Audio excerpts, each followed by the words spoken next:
All right. Damn, I just washed my face, so my face looks real ghosty. Shit, I look crazy. I look like that rapper. I can't pronounce that nigga's name. Start with an X. What's going on, family?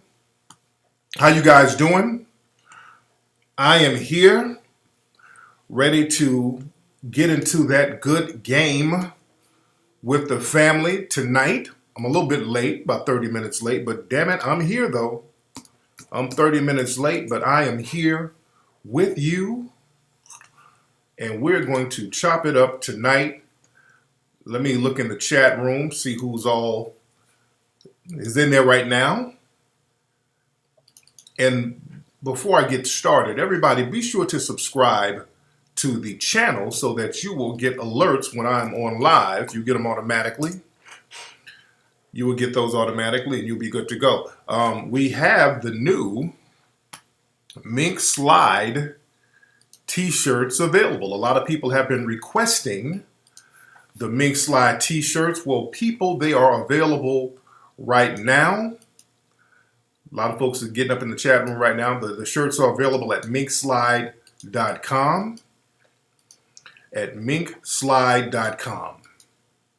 That's where you can get the shirts. I'm letting everybody know that we're doing our thing now. I just see on Twitter that Steven Bosco, he died. He's a very prolific television producer. He produced a lot of shows, and he died. I just learned this just now looking at Twitter. All right. Okay. We got a lot of stuff we're going to talk about tonight, family. A lot of stuff we're going to get into tonight. Well, shout out to Felicia McCrae for the Melanoid Ministries. Shout out to everybody who's in the Church of Melanology, because that's what we're on right now. We're on the worship and the praise and the religion of melanin and melanin empowerment. So I really appreciate you putting something down on the Melanoid Ministries. All right, let me see who's up in the chat room so far. A lot of stuff we're going to talk about tonight. Happy Easter to you too. Shout out to JD. Respect to you, brother. Bernard, I have not. What am I missing? I have not been watching him. What am I missing? Bernard. And I got all my mods in the room. But yes, we're here for the religion of melanology. And yeah, I just said Happy Easter because somebody said it to me. You know, we know it's a pagan holiday. We know that. What's up, Anastasia? I used to date a girl named Anastasia. Very sexy young lady. A lot of times when I hear girls who are named after girls I used to date, I get kind of nostalgic.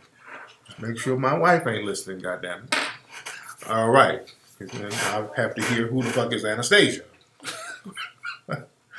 When last time you saw that bitch? Man. But let's get down to it. We got a lot to talk about tonight, family. It's April right now. It is the month of April.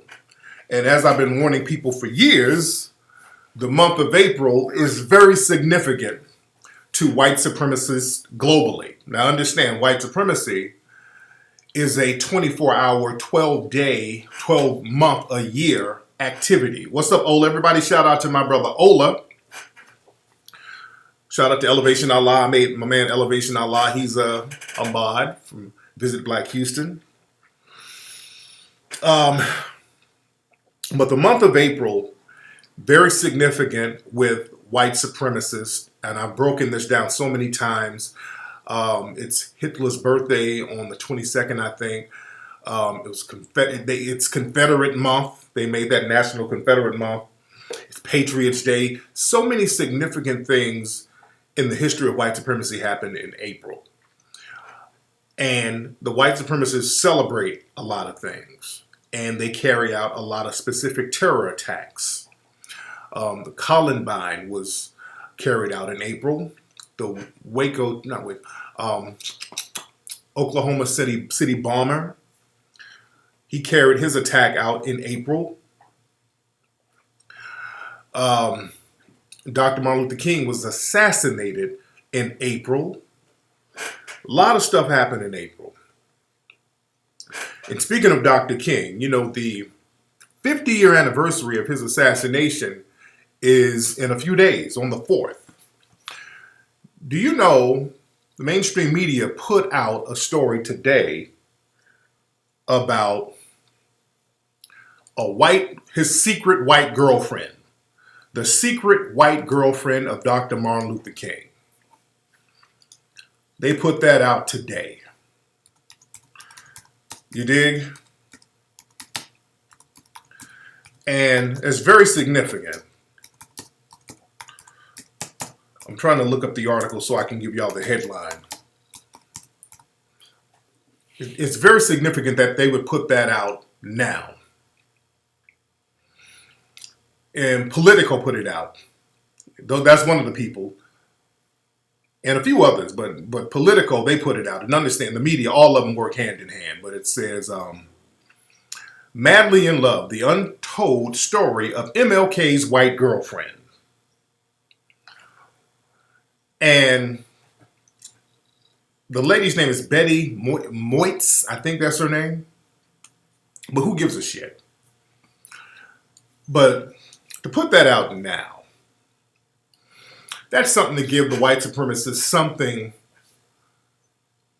significant to further hate Dr. King about. See, what people don't understand, and Dr. Wilson broke this down, Dr. King was an integrationist. He was talking about black girls and black boys getting together and all that stuff. And that was the problem. So many people say, well, how come people are so mad at Dr. King for preaching love? You got to understand this. And this is the mindset of the white supremacists. Black folks and white folks getting together to love each other in large numbers equals white genetic annihilation. You always have to look at it from that context. You have to look at it from that context. Shout out to you, Chastity Andrews, beloved. Thank you so much for the Melanoid Nation Ministries. But of course, Dr. King's death was definitely a CIA hit. We all know that. But we got to understand, these white supremacists now globally are on a campaign of white genetic survival because the white supremacists understand that they're having a natural decrease. They are dying faster than they are being born. The white supremacists are dying faster than they're being born.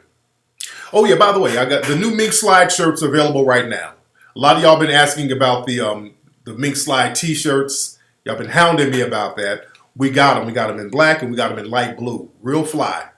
So the shirts are available right now. Get your Mink Slide t-shirts. Beautiful, nice feel, nice retro look, real player vibe. So go to minkslide.com, ladies and gentlemen. Minkslide.com. And anyway, like I was saying, so with Dr. King talking about love, and now they're putting out he was fucking a white woman. And black people, especially black men, having sex with white women, that's looked at as an act of war to them. So this gives them further reasons to hate on the overall message of Dr. King, and Dr. King is a representation of black people. So they send out little coded messages for them to continue to hate. The message is, you know, Dr. King's 50th year anniversary of his assassination is coming up, and he was out here fucking white women. He was waging war on us. Therefore, you know what to do. See, that's how they think, and we got to understand that. We got to understand codes. See, black people do not understand white supremacist codes at all.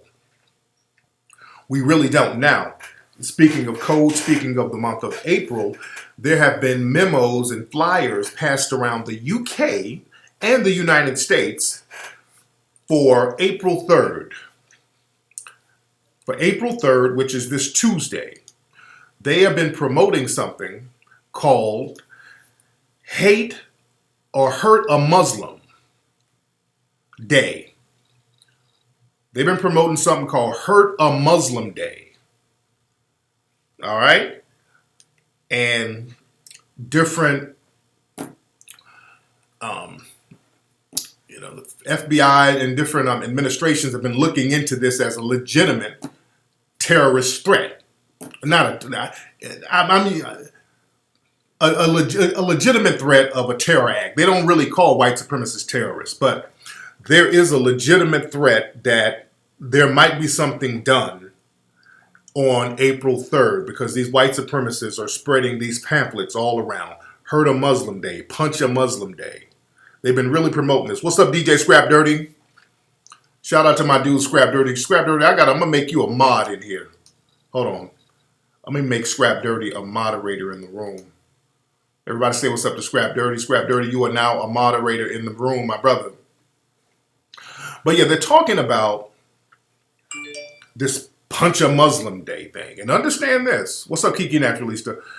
Understand, Muslims, that is a code word for black. I told y'all this. Muslim is the code word for black. I'm getting a lot of information while I'm talking. Shout out to Ricky Rawls. Ricky Rawls just hit me up. Here we go. Look, check this out. This just came in. Shout out to my man Ricky Rawls just sent me this, and this is what we've been saying. Crash that killed Hart family appears intentional. The little boy up there in Northern California who got killed, now they're finally admitting that these demonic ass white supremacist females did it intentionally. They're finally admitting that they did it intentionally. This just came out, LA Times. It says, the crash that killed a Washington couple and at least 3 of their 6 children when plunged off a cliff appears to have been intentional, authorities said. I said that last fucking week, by the way. And remember, they were coming up with every excuse. They couldn't come up with no more excuses. They were trying their damnedest to come up with some bullshit. They were talking about, well, it could be possible brake failure. It could be possible they were on medication. It could be possible that the tires were messed up. It could be possible that the transmission slipped. I mean, they were grasping for damn straws about these demonic white supremacist females killing those black babies. The minute they said it wasn't no skid marks, come on. That's why the other day I was going in hard body on this story. Trying to get people to understand, hey man, they're covering shit up. They're covering stuff up. They're trying their best to cover this up. And now, let me see, investigators who recovered the vehicle from the rocky shoreline said the speedometer was pinned at 90 miles per hour. So that means they were going at top speed. I told y'all that. This is saying everything I said days ago. While it's been documented that the car was traveling at 90 miles per hour upon impact, it's not conclusive whatsoever, Bart said of the crash. We do have reason to believe that the crash was intentional. They're still kind of low-key trying to cape for these women. But yeah. It was intentional. Damn. The shit was intentional. And they knew it was. It was intentional. They knew. I broke it down. I've been breaking these women down and telling you what the media, the mainstream media is not telling you about how these kids were being treated. And they reluctantly talk about how one of the children was being abused and how the little boy, Devontae, was being starved. They don't tell you about how they would damn near drown the babies in the bathtub and put their head in the bathtub and beat them and punch them. And oh my God, just all types of other stuff. But the Devontae boy, they were saying that his body couldn't be found. They were saying that his body could not be found. And in the wreckage, they found some of the other children, but the Devontae guy couldn't be found. And this is my conjecture. This is what I think happened. The little boy, Devontae, the kids were being abused. Devontae was going next door to the neighbors begging for food. The neighbors called Child Protective Services. Child Protective Services, they were coming to the house. What those women did, this is my conjecture. I think those women, in an effort to punish that boy for alerting the neighbors who alerted the authorities, I think they went and took that boy and killed him. They took that boy, killed him, buried him somewhere, and they said, okay, well, fuck it. We're going to go to jail now, so we might as well just end it all here. They killed that boy and probably did whatever, something demonic to him because he told on him. So they really punished that child, buried him, went on off and killed themselves. That's what happened. Because the thing is, when the authorities, and I think they know where his body is too, by the way. To truth be told, I think they know where the body is, and I think they probably got his body already, but they don't want to say it. They just don't want to say that these women brutally murdered this child, because they're just now admitting that the crash was intentional, which I told you that last week. They're just now admitting that because they were trying to cover that up. I was arguing with people in the white supremacist media about this. There are people, these fake ass liberals who were at these mainstream media outlets. They were like, well, according to friends and family, they were loving parents, and the women were really complicated. I'm like, what complicated? They abused and starved babies and ultimately killed them. What the hell are you talking about complicated? They're demonic murderers. Shout out to Shalitha. Let me make sure I got your name. Shalitha Feast. That sounds like a good place for a soul food restaurant. But with that child, the minute they said that he was missing, they couldn't find his body. Naturally, if a child is missing, the authorities would say, hey, look, if you know where this kid is, or you have any tips on where this child is, contact us, or we have a reward for you to let us know where this kid is. You would put out an APB for people to find out where the kid is. They didn't do that. You understand?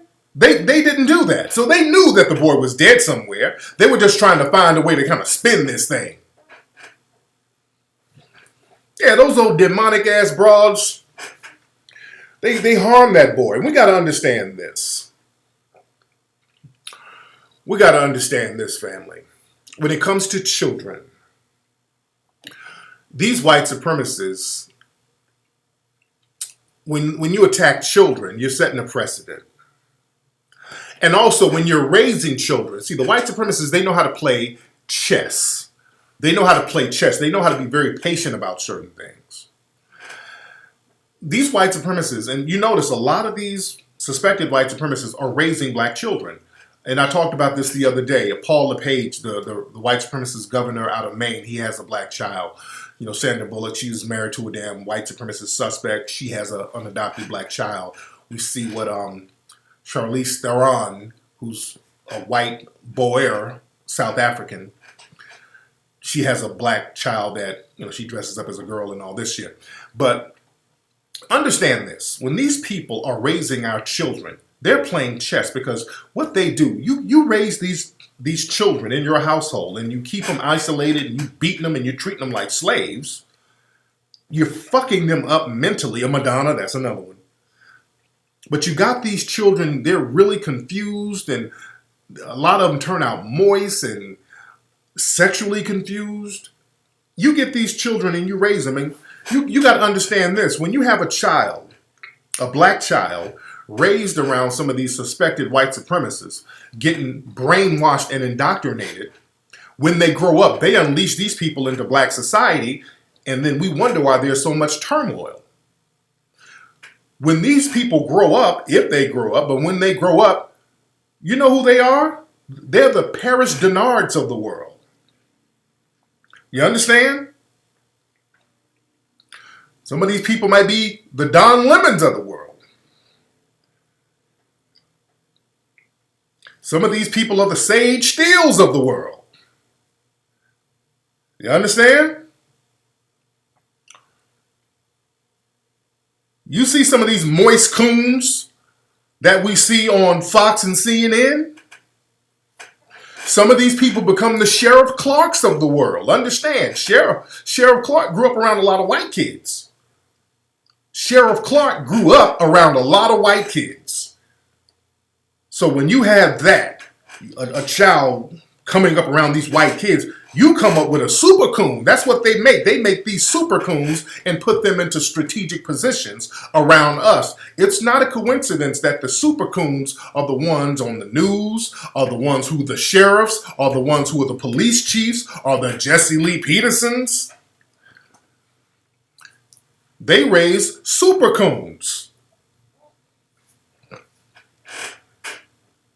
And this goes back to the Lancados of the Portuguese who would come in to Africa and marry into some of the African tribe families, and they would raise these mixed children who were Portuguese and African, but they identified with the Portuguese father. So these were the people who facilitated a lot of the slave trade. So they didn't have an ancestral camaraderie with some of the other Africans. So it was easy for them to say, okay, these niggas might be a little dark like me, but they ain't me. So come on, white daddy, and enslave him and I'll help you.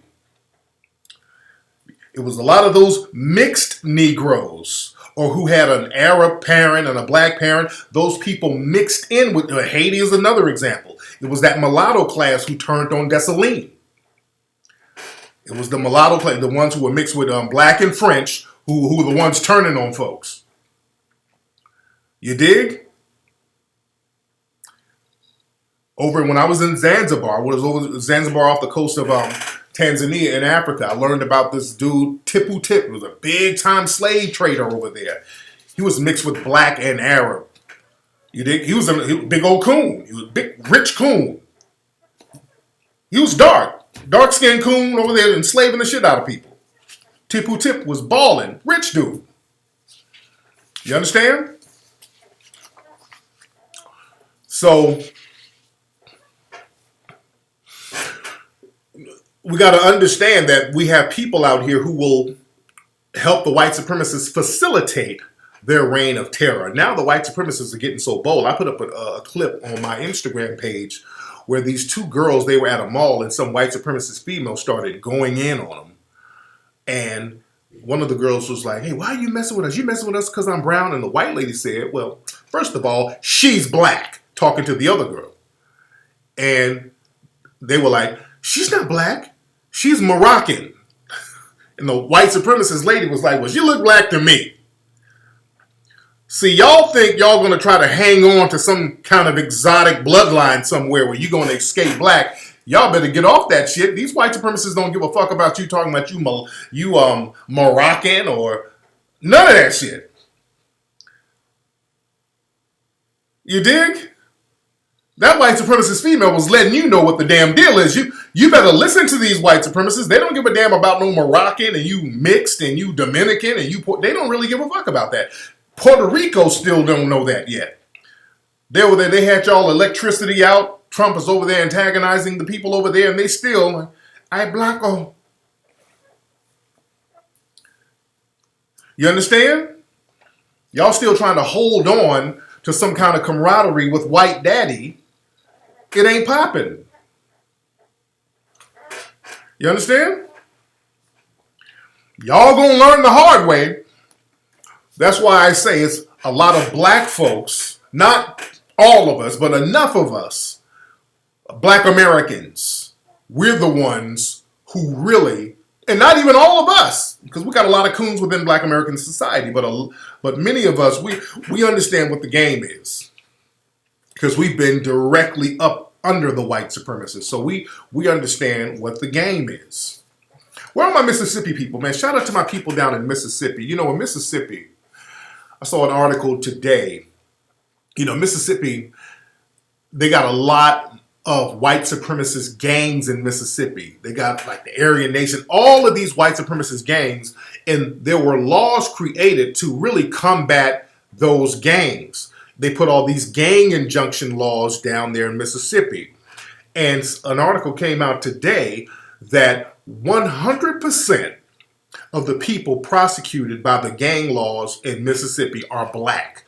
All of the people persecuted and punished and prosecuted are black under the gang laws. They haven't touched one white supremacist, not one. No Mexicans, none. They use that shit on black folks. You understand? What's up, Rashonda? Yeah, get your Mink Slide shirt now. You will look cute in blue. We got a light blue one for you. You get that at minkslide.com. But yeah, y'all watch these little slick laws that they push out there in the game, fam. A little later on the show, I'm going to play that clip from the radio interview I did down in Miami. I'm going to play that shortly. But have y'all been seeing this stuff about some of the Parkland kids down there who were shot?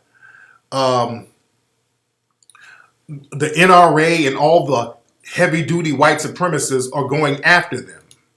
They're going after them heavy.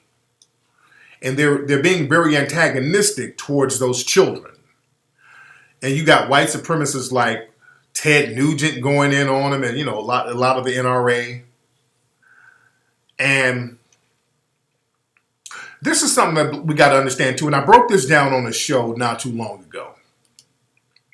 But you got to understand this. This is how the white supremacist starts operating in stages. And this is why we, black folks, we got to really, really, really be on alert. We got to stop playing. We got to stop bullshitting. We got to stop being emotional. We got to be strategic in everything we do at this point. Right now, it's time for strategy. None of that coon shit that we've been seeing from old boy's brother. None of that shit, that Buckdancing and Stephon Clark, all that shit where his eyes are bucking and all. No. Enough of it. We don't have time for that. We don't have time for that. We got to be very strategic about everything that's happening. Because you notice these white supremacists are going in on white children who are too liberal. They're going in on white children who are seeming too liberal. And that's not a new phenomenon. They did the same thing in Nazi Germany. Understand this. Who is this? Hold on. What is my daughter? My daughter begging. Okay, my daughter. Even when she's not here, she's texting the begging. Let me turn my phone off. My daughter's begging for money. Now, what was I saying? What was I saying? My daughter threw me off with her begging. What was I saying, family? Y'all help me out. My little begging ass teenager. What was I saying?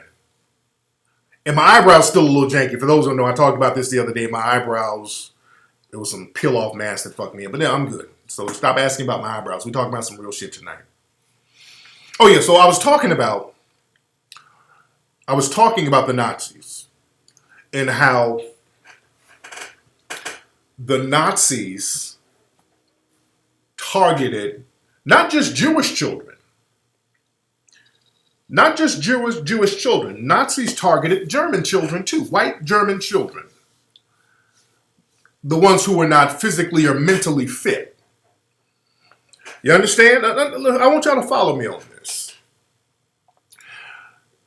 The children who they deemed not fit to be a part of Hitler's youth, because they were really trying to get the youth ready to get their minds prepared to carry out a racial purity campaign, to have racial pride. And, kids are usually more liberal, but in Nazi Germany, they went a step further with it. In Nazi Germany, a lot of the children who had forms of autism, who had severe forms of autism, they sent them to these euthanasia schools or euthanasia hospitals to have them killed. These were white German kids. You understand? And the doctor who diagnosed them was named Hans Asperger. Now, even today, some of you have heard of Asperger's syndrome, right? You've heard of Asperger's syndrome. Asperger's syndrome and autism, that they kind of make it go hand in hand to a certain degree. They don't tell you that Asperger's syndrome is named after a Nazi doctor. You understand that? They don't tell you that. They keep that under wraps. But Asperger's syndrome was named after a Nazi doctor, Hans Asperger. As a matter of fact, when they talk about Hans Asperger, they lie about him and make it seem like this motherfucker was Captain Kangaroo or something. They make it seem like he was some kind of cool guy who was a friend of the children. No, he wasn't. Hans Asperger, he signed off on hundreds of kids to be taken and euthanized. There's a great book on this. It's a 600-page book called A Different Key. Look that up on Amazon. Yes, they're trying to take him out of the medical books completely, but he's still in the world medical books. You understand? But the children who had severe autism or Asperger's, as they named it after him, they would send these children to the hospitals, or to these little schools, and give them shots every day, little poisonous shots every day, until the kids would get pneumonia and die. It was a slow death they did. They didn't just put them in the gas. These were white kids, by the way. Understand, A Different Key, that's the name of the book. These were white kids, by the way. These were white kids, by the way. This just showed how cold they are. Because they were on this racial purity thing. That's their whole thing. So they wanted a stock of white children who were racially pure, who could carry out the white genetic bloodline. And they brought those same documents and that paperwork over here and started using them against black people in America. You understand? So understand this. In several articles, let's fast forward now. We know that vaccines, especially the mercury in vaccines, when you give it to children, especially at a very young age, before the age of like 2 or 3, something like that, many of them, especially the black children, because they've done something to tweak these vaccines that would do something to melanin, that black children would get it in higher numbers. There's so many black children with autism now. And that's very deliberate. Don't let the doctor tell you no lie that it's not those damn vaccines. Brother Layla, Africa's been breaking that down for years. Dr. Sebi has been breaking that down for years. Brother Phil Valentine has been breaking that down for years. So many people in our community, even the white doctors are telling you this shit now. When the white doctors are telling you, hey man, they giving these kids these vaccines and it's giving them autism. And that's very deliberate. That's very, very deliberate, so that later on down the line, if they want to diagnose autistic black children, they can get them in large numbers and just wipe them all the way out. You understand?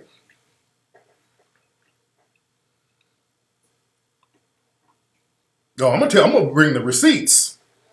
I'm bringing receipts. I can give you 600 pages of receipts with all this shit. Don't give your children no vaccine before the age of 2 or 3, especially that damn mercury. Yeah, but Dr. Sebi's been breaking this down.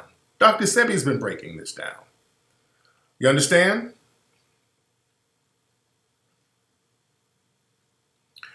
We've talked about several books, the medical apartheid books, all this stuff. And with the CDC, there's some laws now where you can't sue the CDC. You cannot sue for vaccines harming you. The way the laws are set up now, it's damn near impossible to sue the CDC for any type of negative reaction you get from vaccines. The shit is damn near impossible. You know, because the CDC, they're all clicked in with government, with law. They clicked in heavy. This is why the school system, you got to get certain shots before you can go to school. The CDC and the medical industry, they're all clicked in with all of the Pfizer's. This is why these big lobby groups, Pfizer, Eli Lilly, all of these pharmaceutical groups, I mean, they all clicked in with politics heavy. They're clicked in with the politicians heavy. But like I said, man, the dude, Hans Asperger, this dude, they were calmly, strategically wiping out white children.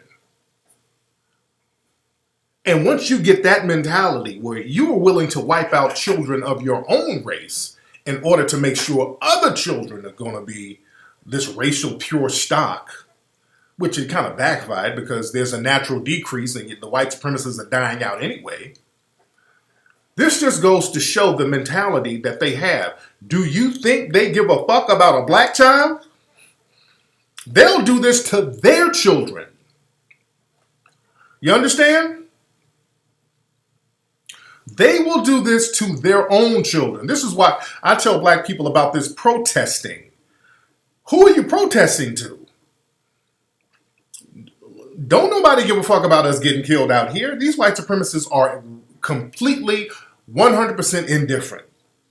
So us crying and dancing and begging for mercy, we got to get off that. These folks will kill their own damn children if they need to. So your kids are just, boom, a piece of damn cake. It's nothing for them to target black children and do God knows what and drive them off cliffs. It's nothing. This is why they don't like talking about these white supremacists and children. This is why they like to bury it under the rug and just kind of sweep it under the rug and not talk about it. This is why I've been trying to drive this shit home. A lot of black folks don't want to hear about how these black kids are being mistreated. You need to know how demonic these white supremacists are. You need to know. Ain't no rationalizing with them and trying to talk some sense into them and try to get them to empathize with you and show you some dignity and show you some compassion. Is that don't know. The ones in power don't have it. And they don't allow the white people who do have that kind of sympathy to get into reigns of power. Richard Pryor said that years ago. He said the white people who are not racist, they don't even let them in certain positions.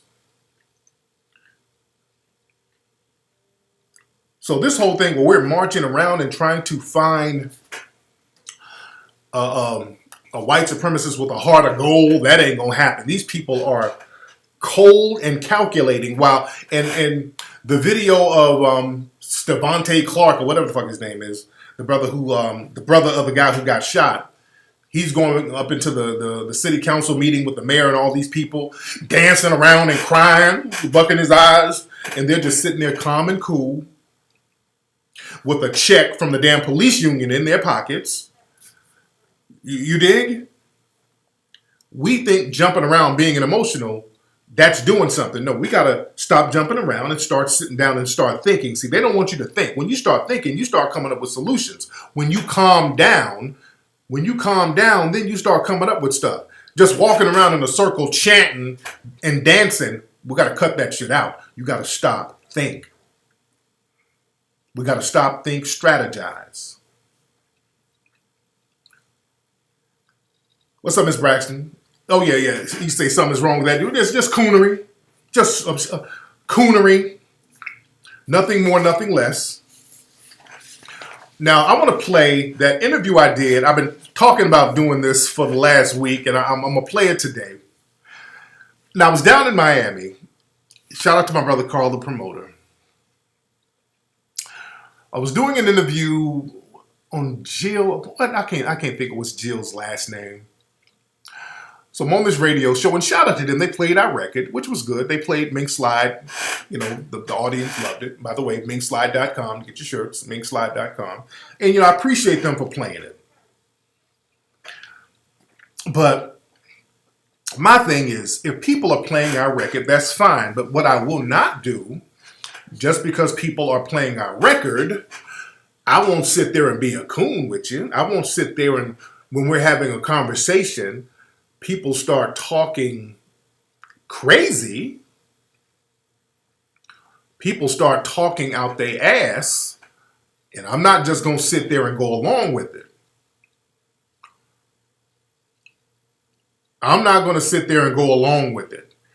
He said Carl didn't pre-screen. No, Carl, it wasn't Carl's fault. It wasn't. No, Carl is the dude. No. Carl didn't do anything wrong. No. Carl, he's a promoter, so he has relationships with all the different stations. So, yeah, Carl didn't do anything wrong. You understand? But I want to play this. I want to play parts of the interview. And Jill, after the interview, I looked on Jill's page, and she had something. It was some real like passive aggressive stuff she had on there about me. You dig? So she already had a little low key agenda, because she's clicked in with the Shea Butters. You understand? And one thing I notice when I'm doing interviews with people, and when they start mispronouncing my name, that's already a sign. I already know some bullshit is going to pop off. So this is some of the stuff right here with the name mispronunciation. Hold on. We'll see. Stay tuned. We'll be back. Tariq Nasheed. Well, you got my name all janky. Nasheed. She said Tariq. You know what? She done called me about 2-3 different names. And I do it every time. But I have to keep it in front of me. Now, you know what my name is, lady. She spelled my name out on Instagram. So right there, it's almost like, you Tariq Nasheed, really? And when people do that, usually they on some disrespect shit. You know my name ain't no Nasheed, Tariq Nasheed. When they start doing that old little passive aggressive stuff. So anyway, while we're talking, we're doing an interview, and I'm not gonna play all of it. I'm gonna play some significant parts of it. Whenever I start talking about ownership, her face get a little twisted up. And when I start talking about, how important it is for black people to own something, listen to this. Then there's regentrification, and then I remember when it happens because we don't control enough of the businesses like we should. That's where it is. When you control the businesses, you can ward that off, and that's the thing. We get more concerned with just getting a job rather than having ownership. That's a whole nother one. You want to say something, Carl? I just wanted to. Every time you see that energy. Now, right there, I'm kind of feeling a certain way, but I notice every time I start talking about black folks owning something, it's like, I said, okay. I'm not really, I'm still kind of going along and just kind of doing my thing, and I'm like, okay, just a lot of times in radio or when you're doing a talk, an interview, people try to give a little pushback just to make it interesting. I'm going with it. I'm going along with it. Okay, I'm not really suspecting nothing. I'm thinking, okay, this is just a little radio pushback, So now we talk more about ownership right here. Hold on. We talk more about ownership and still that vibe. That vibe. Hold on.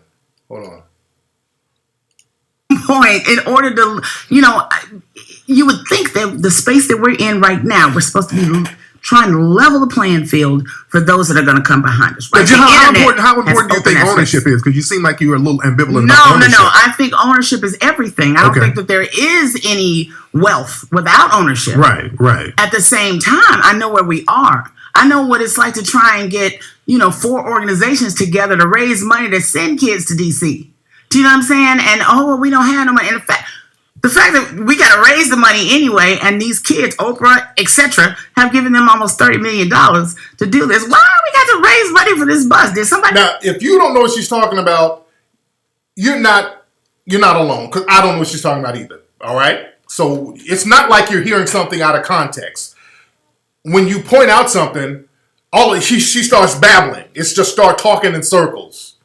So she's talking about Oprah and going to D.C. I'm like, what the fuck is she talking about?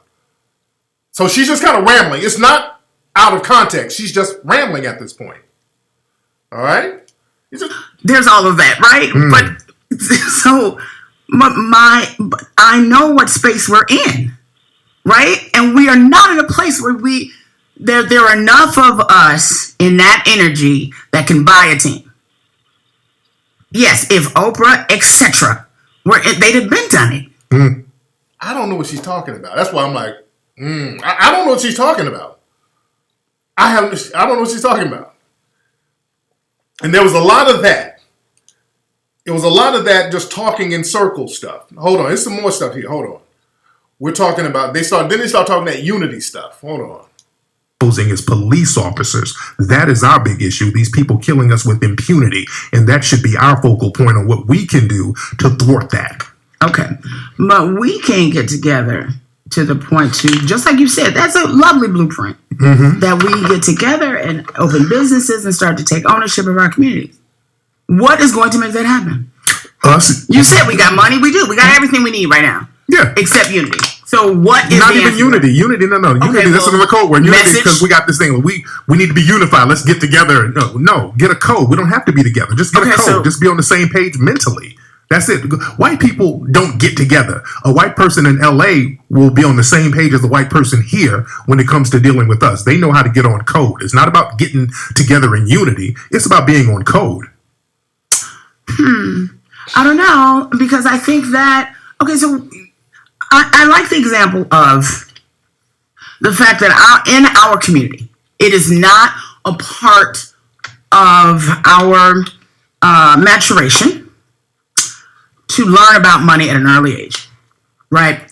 Most of my friends who are Jewish in synagogue, when they were in the 3rd grade, they started to learn about money. So by the time they get to college, they are already so far ahead of the average ethnic student that shows up.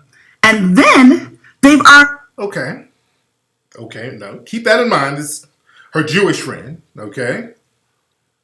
It's still kind of babbling. I'm still trying to follow along with what she's talking about. But right here, I got a red flag right here. Now listen to this. Hold on. that their children are not only taken care of financially, but paired with a mate long before they even think about it. Do you see what I'm saying? We don't have those, we're not holding those traditions in our communities. Yeah, because we're taught to get around white people and be good friends with them. Oprah Winfrey said something very interesting. She said she was told by, I think, her grandmother, somebody, when you go out there in the world, find you some good white folks. And we have that mentality. That's why we have to march for lives. We just want some good white folks who's going to be nice to us. And we got to be very honest about that. Okay, but don't you have some good white folks in your life? I mean, what do you mean good white people? Now, when she said that, because I noticed she got offended when I said, we're taught to go get good white folks. So she got low-key offended. Then I got a little confused. I'm like, so don't you got some good white folks? Like, what? I'm really thrown back. Like, what? Then I started, now I'm smelling the butter biscuits now. All right? Now, right here, you can see where I'm starting to smell the butter biscuits. Wait, what? Wait, what? What did you say? What? Oh. Wait, do I have some good white people? What? Uh-oh. Oh, I smell something hot from the kitchen. Hold on. In our communities. Yeah, because we're taught to get around white people and be good friends with them. Oprah Winfrey said something very interesting. She said she was told by, I think, her grandmother, somebody, when you go out there in the world, find you some good white folks. And we have that mentality. That's why we have to march for lives. We just want some good white folks who's going to be nice to us. And we got to be very honest about that. Okay, but don't you have some good white folks in your life? I mean, what do you mean good white people? Just what you just said. I mean, they can't even define what good means. A white person nice to you. White people are nice to me all the time. But that's not what I'm None supposed that have to solved be. any validity in your life. Right. They don't. I don't look for validity from anybody in the dominant white society. That's slave mentality. That's slave talk. I don't need validity from them. And we got to get off that. We got to. You see, she's quiet. I mean, that good white folks thing offended her because that's her mentality. And so that rubbed her the wrong way, saying, hey, we shouldn't be looking for good white people. And that offended her. So that's why her face is all twisted up. I'm like, what kind of butter is that on them biscuits? My God. where we want white people to be nice to us. We have to be indifferent to that. I'm indifferent. If you're nice, that's fine. If you're not nice, I'm still going to be all right because I'm doing my thing over here. Right, but that's not based on color. That's everybody you encounter. If they're not down with you, oh well, love you, mean it. Do you know what I'm saying? No, with us, no. We value black people, black society. Too many of us. So more babbling. So now, a straight up bed wench called up. And I guess this bed wench is a regular because she knew who she was. So that goes to show if your audience is a reflection of you. All right. So it was a bed wench named Vanta who called up. All right. Now listen to this. I'm not here with all that hotep foolishness. I'm not. So thank you for calling. You know me. So what's your question or comment, Miss Vanta? Well, I have a couple comments. Well, I think that a lot of the disconnect between hoteps, who I call fake woke, and the actual woke people is that black women are not included. Black women. Here they go. Here they go. Here they go. And by the way, hotep, when shea butter, when they call somebody hotep, that means anybody who's not under white daddy. If you're not under white daddy, you hotep. That's what it means from when they say it. So here they go. My problem ain't no black women included. Here they go with the shea butter, white daddy told me to come at y'all bullshit. Here they go with that gender divisive intersectional bullshit. Here they go. Are considered to be, like Brother Tariq likes to say, bed wenches. Mm-hmm. And even out. I'm sorry, what? I missed it. Bed wenches? Oh, yes. He has used that term a lot. Mm-hmm. And that term not about black women, though. But black women out. Notice how she keeps trying to redefine what bed wench is. Because we all know bed wench means one thing. You up under white daddy, caping for white daddy, and trying to sabotage any type of black progress. That's what a bed wench is. But she keeps trying to redefine what a bed wench is. Somebody who's outspoken, somebody who's strong. Black women. That's not true. That's not true. Let's get it right. That's not true. What is it? In what context do you? A bed wench is somebody who works with white society against black society. That's what a bed wench is, and that doesn't represent black women. You use that term so flippantly and frequently. And I use it about a specific type of person. Let's be real. Let's speak. No, it's not black women. Bed wenches don't represent black women, sisters. Offense. And a lot of brothers who black women don't represent bed wenches. Anytime a woman challenges your misogynoir, we're called bed. All that misogynoir, all those terms they learned at the women's studies class. No, anytime you get with white males and try to marginalize black society, that's a bed wench. To give a voice back to black people, women are the foundation. We are the bringers of life. So if yes, they are. Black women are, of course. We are labeled as bed wenches. But black women are not, ma'am. Repeating the same lie over and over is not going to make it true, ma'am. Okay, hold that thought. Okay. So it's the typical bed wenches trying to hide behind all black women. They love doing that. When the bed wenches are called out and you're pointing them out, they try to run and jump and hide behind all sisters. Same typical bullshit. Are we still here? Hold on. I'm freezing. My thing is frozen. Hold on. Uh-oh. Wait 1 second. I'm freezing. Hold on. I can't see myself. Hold on. Y'all bear with me. All right. Y'all bear with me. I hope y'all can see me. I can't see nothing right now. Hold on 1 second. I'm going to play the rest of it. Y'all bear with me. Let me make sure that I'm live here. Hold on. Still live. I just can't see nothing. I can't see you guys real quick. All right. So you guys, can y'all see me? Y'all see me? We live? Okay. Y'all, okay. Let me play some more. All right. I was freezing up over here for some reason. All right. Let me play some more. Hold on.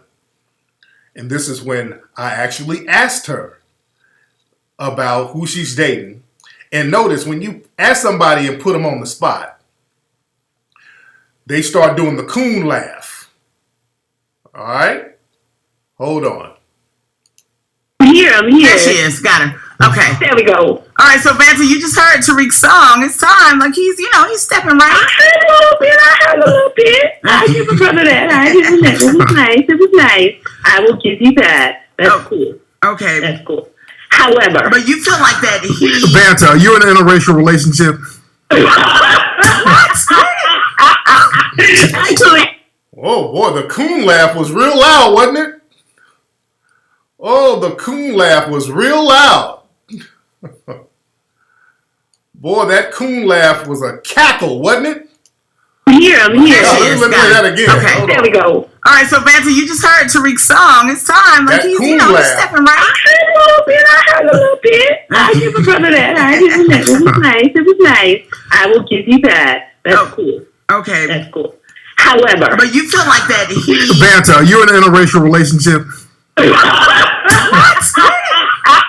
Actually, first of all, this doesn't give credential to my argument, but come on. I'm married to a black man. I have two beautiful babies. Two beautiful Bill has seen my baby. Yes, real black. My husband. He is black as you and I. Thank you. But that doesn't make my argument any less or more valid. Okay, let me explain that. Let me explain the different types of bed wenches. All right, because that's why she laughed, because she's dated white dudes before. Okay? She has dated white dudes before. That's why she laughed like that and then tried to say, oh, I'm with a black man now. She has dated white dudes, but the white dudes didn't wipe her up. So she's one of these third-degree bed wenches. See, you got first, second, and third-degree bed wenches. The third-degree bed wenches, these are usually the mammies, the mammies who had a lot of white dudes back in the day. They fucked their employers. It was the maid sleeping with masses, that type of shit. You fuck for odd jobs, and then she turns into an old bunny ruckus and settles for a brother. Some dusty nigga done wiped her up. So that's a third-degree bed wench. Now, a second-degree bed wench, that's the kind of female who they will engage in occasional gutter sex with a white supremacist male.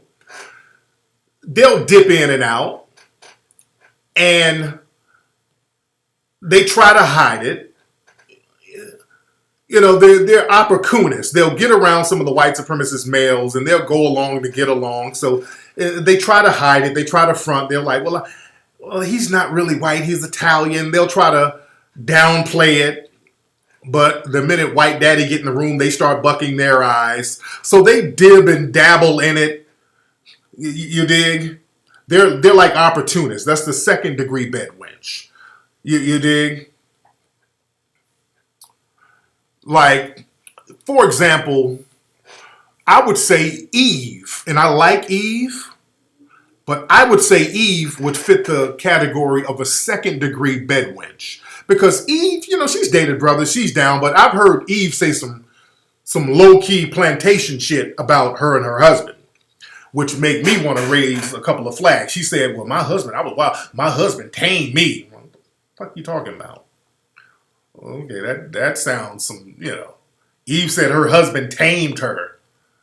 So that's some second-degree bed wench shit. Now, a first-degree bed wench is somebody who's just all the way out. That's a Sage Steele. That's a Stacey Dash. That's Crystal Karazin. That's just all straight up and down. Cola Booth. You just all the way out there with it. You openly despise black society.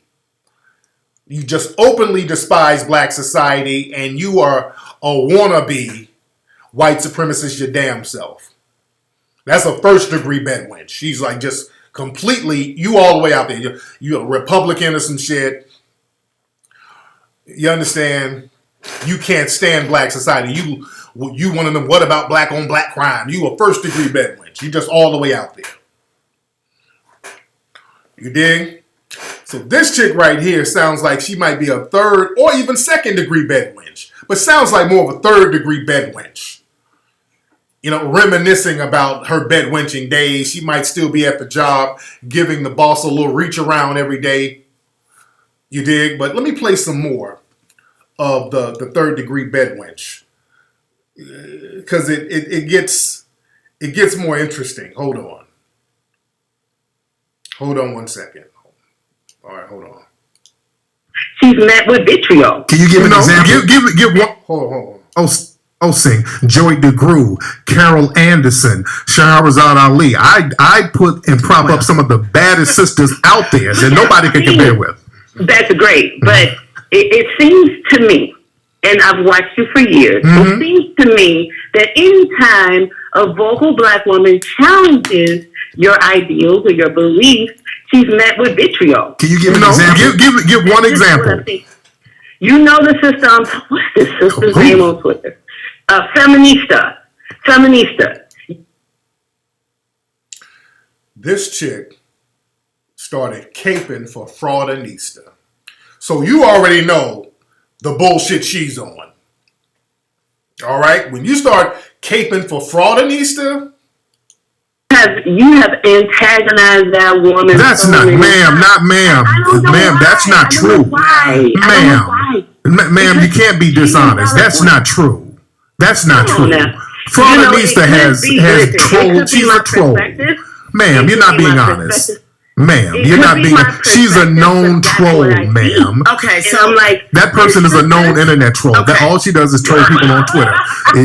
You caping for Fraudinista. Now you nullified everything that you had to say, man. It's like you have a preconceived animosity towards that woman. No, nobody cares about her, bro. You caping for Fraudinista? How can you be about building when you're antagonized the builder? Okay, hold on. Wait. What did she build? She said, how can we be about building and we antagonize the builders like Fraudinista? What? Fraudinista is the builder? What the fuck did she build? What did she build? She's the builder. Build what? This is the same Fraudinista who's on Twitter begging people for money to get her car out of towed. Her car got towed and she's begging people for $200. And that's the builder? Build what? See, they start talking crazy. When you don't have a real cohesive argument, you just start talking crazy.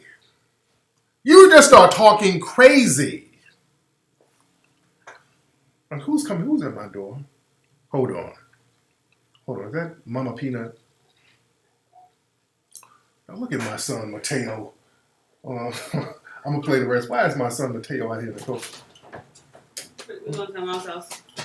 To who? You getting the play? Oh, look at his outfit. Are the other boys asleep? Ball. Show everybody your ball. Look at Mateo. Look at his little outfit. Look at those little shoes. What's up, Mateo? Say hello. Say, what is that? Dad? No, that's what's that in your hand, buddy? Mateo went to the potty for the first time by himself today. That's not an apple. Did he stand up while you doing it? Sit down. Yeah, he sat down. His thing is not letting us stand up. Oh, God. He sat down and peed on the potty like a big boy. Who is that? That's right. Apple. Let me put his song on real quick. Hold on. Apple. It's not apple. That's a ball. Oh, yeah. Get that plate popping, Mama Peanut. Okay. She didn't leave you. She's not going to leave you. She's coming back, buddy. Okay, she's coming back. Okay, why is she gonna walk out and leave him with these little moccasins on? Hold on, buddy. Hold on. Oh, Mama's coming back, buddy. Mama's coming right back. Look, there's Mom right there. Calm down. All right, there's mom right there, buddy. All right. Man. Let me put this song on. Hold on, boy, calm down. Calm down. That's not an apple. Hold on 1 second. Dog. Dog, what dog? Dog. Hold on.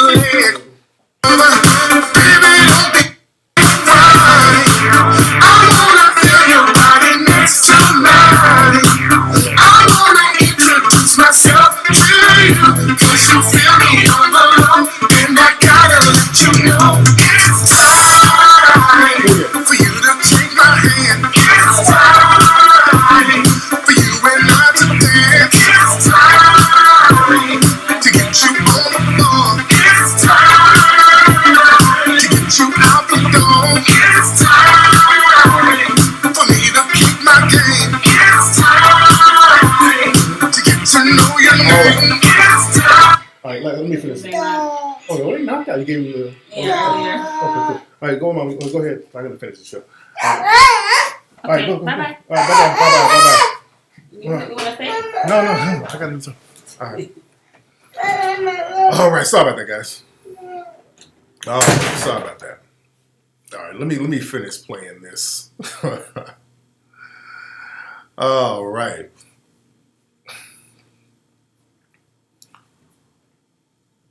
Oh yeah. Okay, let me finish playing. Let me play this. Okay, because it gets more interesting with this shit. So now the butter biscuits are just all over the place now. Hold on. Ooh, she's talking about Fraudinista as a builder, and oh my God, I'm like, get the fuck out of here. But here's some more. That black people should not have been out there for the March for Our Lives. Right. Why not? Because that's Violence is an epidemic in the city that you are sitting in right now. okay. It's an And epidemic. what is that And march going to we- do for black people? We need to be Let out me tell here you something. getting There's nothing these more race soldiers powerful off than of your us. voice. Did you see that 11-year-old baby? She said, "There's nothing more powerful than your voice." Did y'all catch that? She said, "Yeah, we need to be at these other folks' rallies because there's nothing more powerful than your voice." And I'm here to tell you that is a crock of bullshit. And I want y'all to really understand this. That is a complete crock of bullshit. That whole there's nothing more powerful than your voice. That's bullshit. It's your actions that's powerful. It's your money that's powerful. You dig? It's your code that's powerful. That's why people who don't even have to say anything can dominate us. We think just running our mouths is some form of damn power. Just going somewhere yelling and talking loud and screaming. That's why the dude who got shot, is just running around, just running his goddamn mouth nonstop. Yours. That's why this nigga just running his goddamn mouth. We think just running down the street chanting, "This is what resistance look like." We think walking around chanting is some kind of power. It's not. It is not power to run your damn mouth. The power comes in with people. It comes in them having a code. That's where the power is. People getting a collective code and moving in silence and letting their code do all the talking for them. The niggas think they've done something by going somewhere yelling. Just like those people up at Howard University, the student loan money is getting finessed from them. So everybody go up there and start singing and rapping and swag surfing. Hey, all that old bullshit. No. Got to get off that shit. Just being somewhere running our damn mouths and that's going to give us some kind of power. No. Nigga, power is silent. Let me play the rest of this. Hold on. And what is that march going to do for black people? We need to be out here getting these race soldiers off of us. Did you see that 11-year-old baby out there speaking? Okay. Did that. She Said, yeah, she did that. That's that little girl they brought out there who was Dr. Martin Luther King's granddaughter. They tokenized her. They pulled her out there and aligned her lineage of being Dr. King's relative with this white struggle that ain't got shit to do with us, by the way. Nothing to do with us. They use our momentum, our symbolisms, and our figures to further their own agenda, and we got these Negroes sitting up here co-signing that dumb shit. And watch, I keep asking them, what are we going to get out of that? And notice how they keep talking in circles. He got the attention of a nation. And the nation is going to use that momentum for themselves and leave us marginalized. You use it. Man, we can't. I'm not about symbolic victories. We got to get off that symbolic victory stuff. The 11-year-old girl speaking, they're going to use that for them, and we're not going to get nothing out of it. What are we getting tangible out of that? Women who have lost their lives, we are forgotten. Nobody cares about us. Okay, Banter I'm and sorry. Tariq. Okay, The butter biscuits are Okay, real. No, okay. The butter biscuits are heavy tonight. She is not. The butter biscuits are all up in here. A, she is not a butter biscuit. B, okay, wait. And Jill, if you listen, I wasn't talking about her, by the way. I'm talking about the butter biscuits in the room. I wasn't calling her. All of y'all want some butter biscuit shit, if we're going to be real. Jill was like, well, she ain't no butter biscuit. I'm talking about all of y'all. It ain't just her. Butter biscuits are just all over the place tonight. Both of y'all. I'm going to cut both of y'all mic off in a minute. Good Lord. I'm kidding. I understand though what she's saying, Tariq, because you have a tendency of playing the dozens, but with the shroud of black empowerment. Now, she said, well, you be playing the dozens. Remember, they're the ones talking that Hotep shit, remember? They were the ones talking all that Hotep. Even on her Instagram, she was talking about Hotep this and with my name all on it, talking that Hotep. So they play the dozens all the time. I'm just a little fucking better. You understand? If y'all want to go there, we can get there with the snaps. Well, I can go there too. I got a quick mouthpiece. Or we can go intellectual. I can go there too. So now they want to complain about somebody calling them out on their coonery when they were the ones on that, well, Hotep bullshit. You dig? The dozens, how? Because if you say something that's untrue, I'm going to have to. Well, because I'm going to have to marginalize what you're saying. If you say something that's completely untrue, it can't be taken seriously. It's not about disagreeing. If you say something that's just not true, of course I'm not going to agree with that. We can't take non-serious discourse serious in a serious discourse. Okay, but I'm not talking about that. But I mean, in your conversations, you just butter biscuits. Because we're supposed to be talking about something tangible and real, and we're talking about symbolic victories, and that gets us nowhere. We got to get off that symbolism stuff. But what I'm saying not a symbolic victory. We're talking about the 11-year-old girl who spoke. That's not doing anything for us. Can I say this about the activities? Lyle, I do She mentioned black women. That's hold that thought. I do. And they got some. The brothers were in there. There was some brothers in there that was low key. The tap shoes was pitter pattering a little bit with them too. But hold on, let me play some more. Let me go forward. Hold on, right here. Hold on. And what is continuously taking place is that young people are being stimulated in ways that they haven't been in the recent years. I agree completely. And I think that, young people, one of the things that they share that many of us in this room don't share is that they have a shared sorrow now. Those kids, and many of those kids from Parkland, said that the reason why they, a week later, went to Chicago, they went to Boston, they went to those cities to talk to kids in the inner city, because now they have a frame of reference for what it's like to see your best friend's head blown off in front of you. Okay, she got up here and said that now these white kids and everybody, they have a shared sorrow with black kids now. She said they have a shared sorrow. They don't give a fuck about what happened to no black kid. They don't care. There's no shared sorrow. There's no shared sorrow. Oh, now they see what we going through. No, they don't.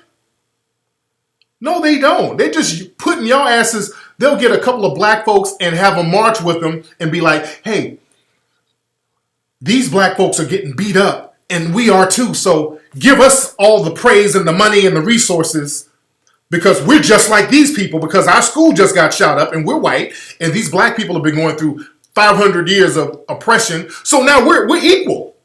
We have a shared sorrow because our one school got shot up and it's equal to 500 years of complete systematic oppression. See how we're the same? Fuck out of here.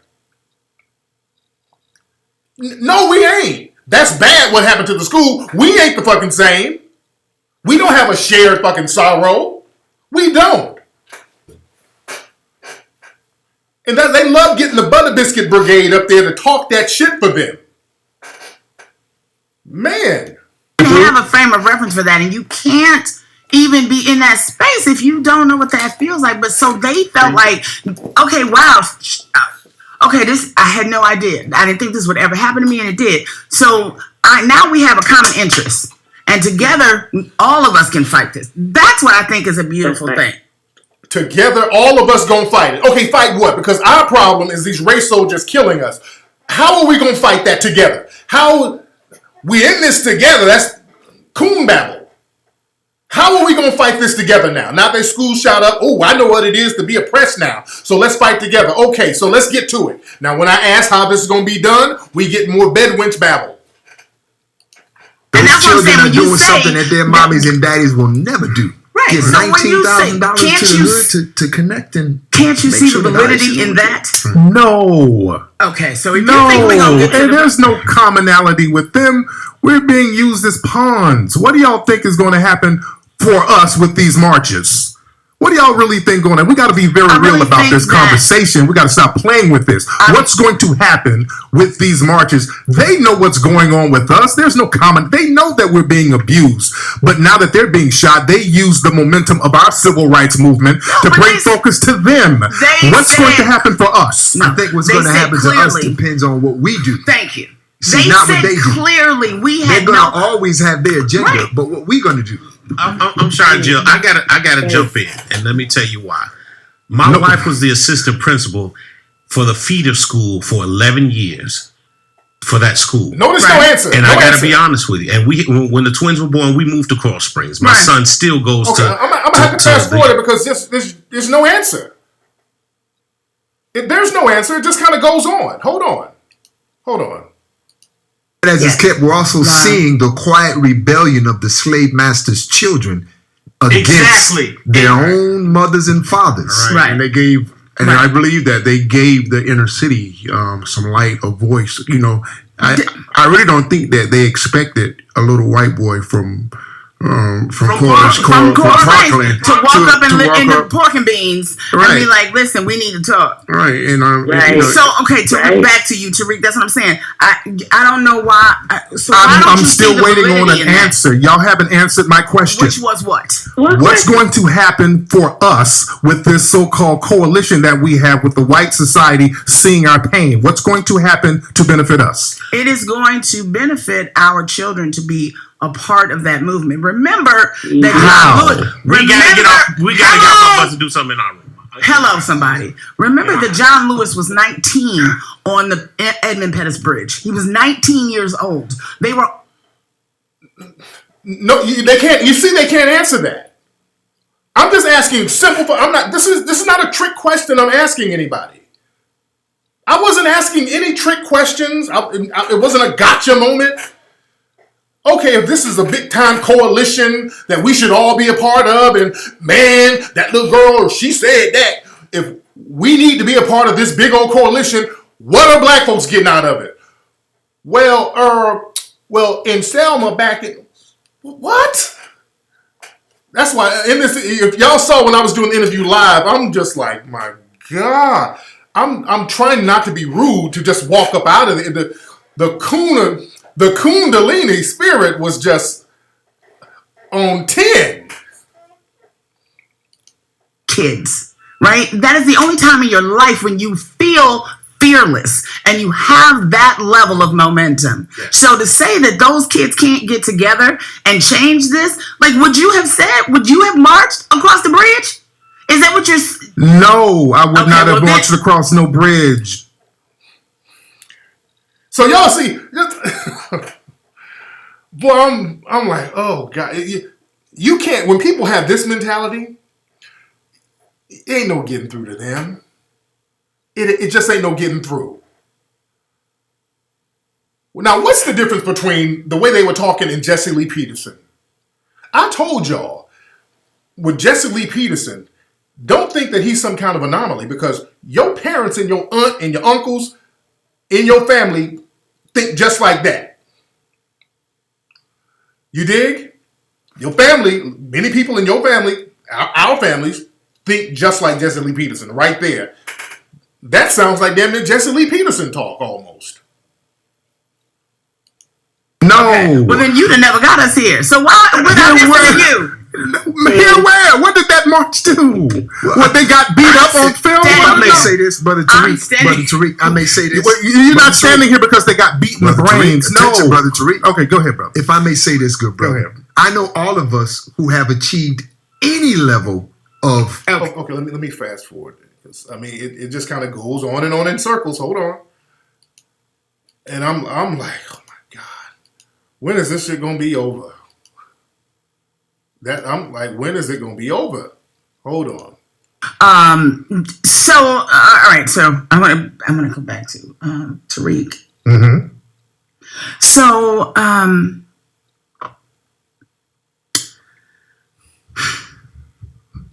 how do you think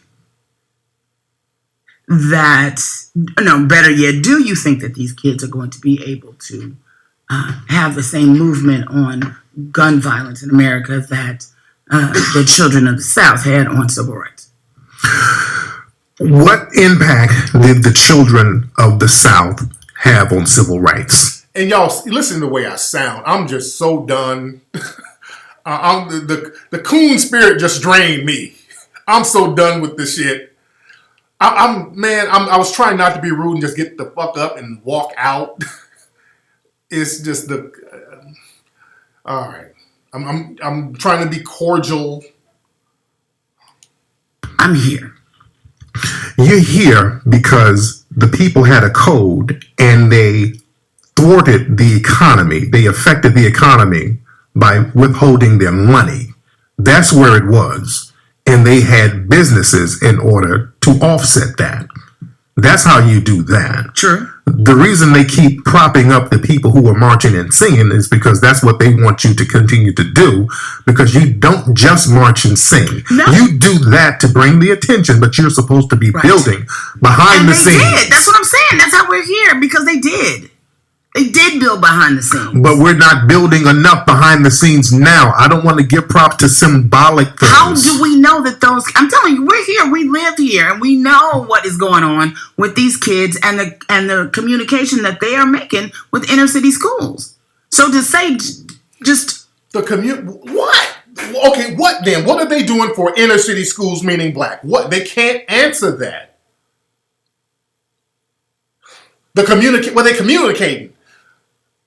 Talking, that ain't shit. They can't give anything tangible. They cannot point to anything tangible that this camaraderie with these white kids and the march and all that is doing for us. So it's nigga babble. Let's just talk in circles nonstop. there's no way that's gonna I don't see how we're going to move forward without alliances. I think what I see is Carl? Okay. So here they go with the alliance thing. Here they go with this alliance thing. Now, listen to this. Now, this right here lets you know everything you need to know about the mentality. This right here. This right here. Listen to this. This right here lets you know everything you need to know about her mentality and the woman on the phone. This lets you know right here. Alliances how? Jill, because see, we throw out these terms. Alliances with who? With people who are willing to move our agenda forward. How come they haven't done that now? By now. They haven't done that by now. Well, I think that it's in different silos, right? So if it had not been done in media, Like, I probably wouldn't be in media if it hadn't been for a good Jewish man on South Beach. Do you know what I'm saying? Did you catch that? Did you catch that? Did y'all catch that?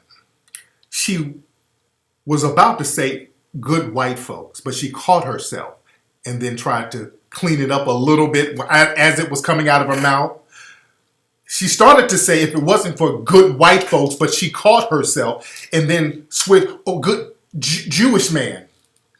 If it wasn't for good Jewish man, she tried to clean it up because she saw and felt that it was coming out of her mouth coonish. She knew how coonish that shit was coming out of her mouth, and she cleaned it up on the way out of her mouth. This good Jewish man, like I say, they always try to offset the coonery by making the person they're talking about some type of ethnic other. Well, he's not white, he's Jewish. He's not white, he's Italian. He's not white, he's Latino. He's not white, he's Catholic. So she cleaned it up as it was coming out of her mouth. But that's what it was right there. That's what it was right there. If it wasn't for good white folks, I wouldn't be here. That's what she's saying. And that's the long and short of everything. That's where all that butter biscuit buckdancing shit was coming from. If it wasn't for good white folks, I wouldn't be here. That's what she was saying. My goodness, let me play that again. Hold on. Wasn't. Well, Like, that's if I just had getting a just job. waited- That's just getting a job, Jill. Well, that really got under it too. Hold on.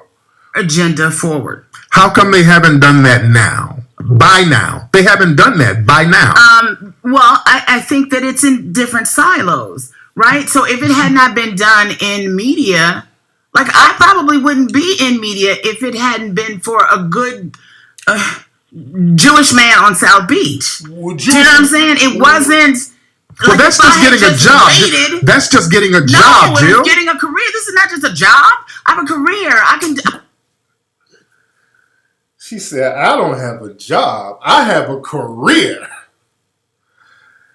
Oh, God. A career, working with somebody, working for somebody. You got a long-term job. This ain't no job. This is a career. Slavery was a career. A career is just something you do for a long time. You have career criminals. If you commit crime for a long time, you are a career criminal. He said, this ain't no job. This is a career. Okay. Right there, I'm like, I'm done. I'm done. Oh my God. It's a job. You work for somebody, Jill. No. And I have my own. Right, but that's a job. You're like, thank you for giving me a job. No. It's not. Thank you for giving. Oh, that got her. At this point, I just said, fuck it. I'm just going to have to start telling the truth. That got her right there. Because she knows it's true. That got her. And she knows it's true. Be able to A use career my to talent. work for them. No, that the skills that I learned there. Now I have my own business and I work here. You can't live off of what they paying you no more. Okay, so you have to have your own business. But when you talk about an alliance, yes, yes, an alliance means you have something that's comparable to what they have. I think if I'm listening correctly to what I'm hearing. Okay, that's enough. The rest is just biscuit babble. So that's it right there. You see, so that's why doing that interview, man, I was like, look, my God, the butter biscuits were flowing. No elevation, Allah, I got it. I already got it on video. The audio on the video was kind of janky. You dig? It wasn't really cut short. No, the interview wasn't like shit. It was 2 hours. It wasn't cut short at all. I wanted it to be cut short. Or you can hear the whole interview. I think you can hear it online. You can hear it somewhere, dude. I'm telling you, I just got the highlights. I mean, y'all got to go through a lot of coon babble. There's a lot of coon babble to go through. But let me talk to my folks in radio, my people in radio. I hope more people in radio don't have this mentality. I really hope y'all don't. We can't have this type of buck dancing in radio. See, radio, especially urban radio, black radio, you know, was something that the community could look to for information and to see what's happening. And we just, and I understand these radios are white owned. You got white program directors at these stations. I get it. But, and I know people, you can't just be the happy Negro. I'm glad I got a job and let me just buck dance for massa. You got to stand for something. You got to stand for something. And look, I understand you like having a job. That's what it is. But don't try to act like your job is something other than what it is. You got a job. And there's nothing wrong with having a job. But don't try to front like it's some kind of racial alliance that they're letting you work there. That's not an alliance. You have a job. An alliance is your own business that's comparable to theirs. And they are supporting your shit. That's an alliance. They're supporting something that you have. You have a job. A job is not a damn alliance. Black folks, we've always had jobs. We had jobs as slaves. That was a job and a lifestyle and a career. But it damn sure wasn't no alliance. God damn.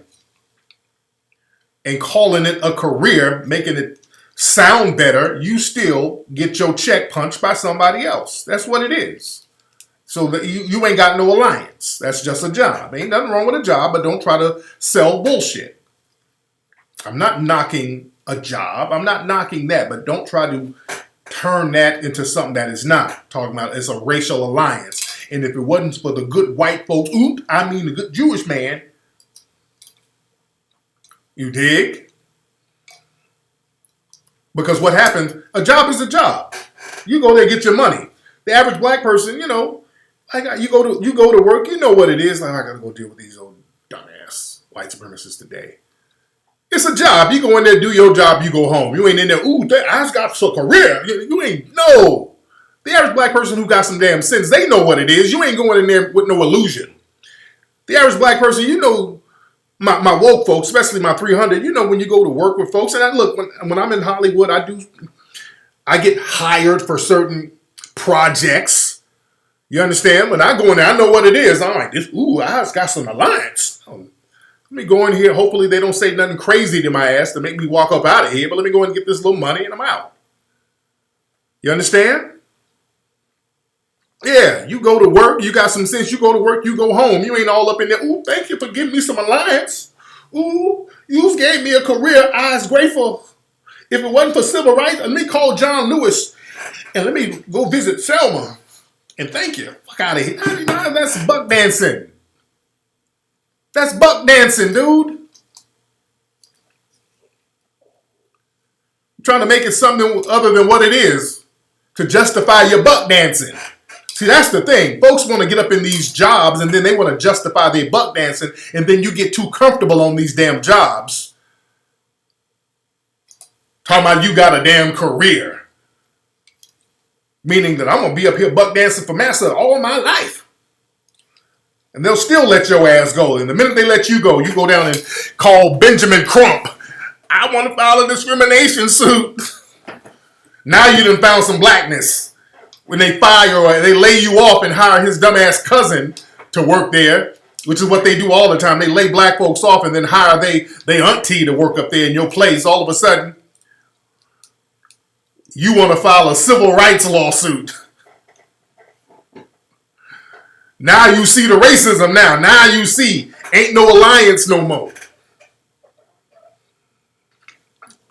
You dig? Y'all, I'm telling black folks, don't go around these people in the dominant society having that mentality. They will lay you off at the drop of a damn hat, dude. Y'all gonna learn going around these folks doing all that buck dancing, and you think kissing ass all day and talking about, I thank you for hiring me and give me some alliance. You think that's going to save you and give you a job for life. These people will cut your ass off. You can work for them for 20 years, and then one day you got kids in college, you got all types of mortgages and car notes, and they'll lay you the fuck off. And your ass be working at Walmart as a greeter. Thank you, ma'am. Let me check your receipt, please. Some Neutrogena, pan labelle pie, and some sweet potato. Okay, have a good day. You be that nigga. Laid off, old, working at Walmart. Fucking with them, talking about you got an alliance. Y'all don't play that game with yourself. Don't play that game with yourself, family. You dig?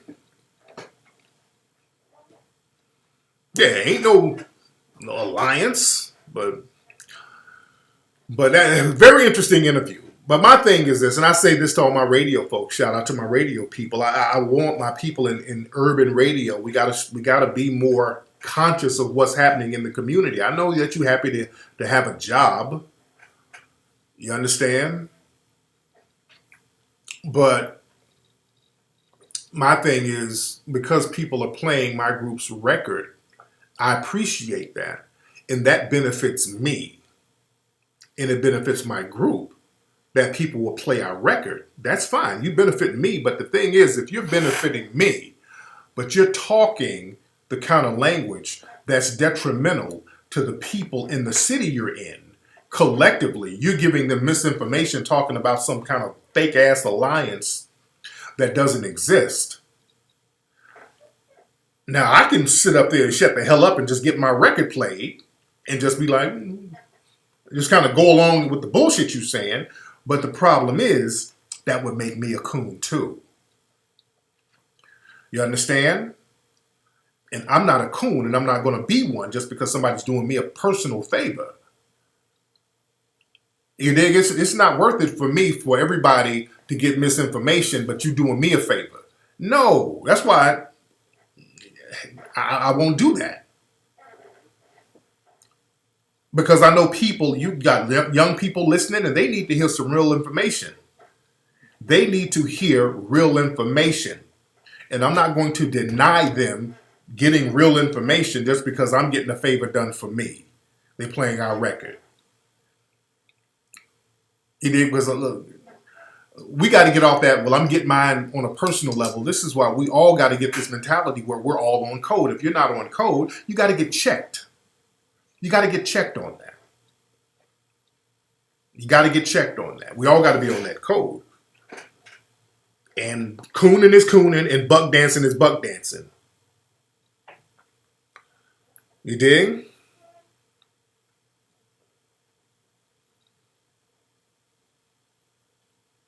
Yeah, it gets, that's just like, just understand, trying to talk to your family about something like that. You know how coonish some of your family, because I've had coonish family members say some real off the wall shit. You try to say something that's hella deep or whatever, and you got that coon family member, look, shit, fuck all that marching and all that bullshit.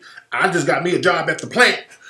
That's all I need right there. You know, ain't no talking to them, dude. And there's no convincing these people. We got this thing where we gotta convert niggas in our family and convert our friends and convert people who think like that when they're on the coon train talking about, well, he's gonna get us an alliance. Man, those kids, we got a commonality now. They got shot and they see how it is to be shot now. So they see our pain. Get away from them, dude. I'm telling you to get the fuck away from them. That's all you can do, is get the hell away from niggas who talk that type of shit. Get far away. And if you ask them, okay, what we gonna get? Well, 50 years ago in Selma, we got beat up, and what? Okay, if they can't give you a straight answer, just go. We don't need to get everybody on board. We don't need to get everybody. Like I said, we just need that 300. 300. We need 300 people with that 300 mentality. You got people, a small group of people on the same page, you get so much shit done. You just got to eliminate all the riffraffs and all the dissenters out of that circle. You understand? What's a lot of y'all in here tonight? Well, we're in here heavy. Everybody, go to minkslide.com. Get the shirts. Everybody keeps asking about the shirts. minkslide.com. That's where you can get the Mink Slide shirts, ladies and gentlemen. Also, if you want to get the best-selling films on Black history ever, go to hiddencolorsfilm.com. Get Hidden Colors 1, 2, 3, and 4. Get the DVDs now. hiddencolorsfilm.com. Y'all need to study my latest documentary, 1804, The Hidden History of Haiti. If you have not, you all should have it by now. But get that at 1804movie.com. The best documentary about the Haitian Revolution. And that the documentary is very pertinent about what's happening over here. So get that movie, 1804, The Hidden History of Haiti, at 1804movie.com. Get all that tonight. You need to soak that up. All right, let me get up out of here, family. It's been real. I hope we got some good lessons for tonight.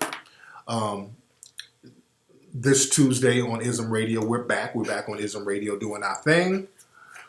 And we'll keep people posted on when we're going to hit up the different cities around the country to showcase the Black businesses.